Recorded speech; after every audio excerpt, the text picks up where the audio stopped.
இறைவன் மீது பக்தி கொண்டவர்களும் சரி, பக்தி இல்லாதவர்களும் சரி, இறைவனை காண வேண்டும் என்பதில் மிகுந்த ஆர்வத்துடன் இருப்பதுண்டு.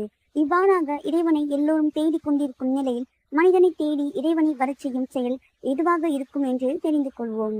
மனிதர்கள் ஒவ்வொருவரும் அவரவர் விருப்பத்திற்கேற்ப அது வேண்டும், இது வேண்டும் என்று ஆசைப்படுகிறோமே தவிர கஷ்டப்படுபவர்களின் துயர் தீர வேண்டும் என்று ஆசைப்படுவதில்லை.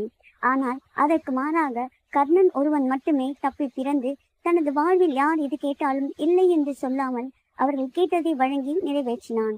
அதனால்தான் அவன் தர்மத்திற்கு புறம்பானவர்களின் அணியில் இருந்த போதும் அவன் செய்த தர்மம் அவனை காத்தது. உலகில் பிறந்தவர்கள் அனைவரும் ஒரு நாள் இறந்தாக வேண்டும் என்ற நியதியின்படி அந்த தர்மத்தின் கண்ணன் தானமாக பெற்றுக்கொண்டான்.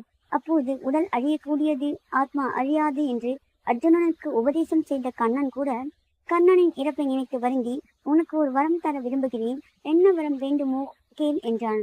மறுபிறவி என்பது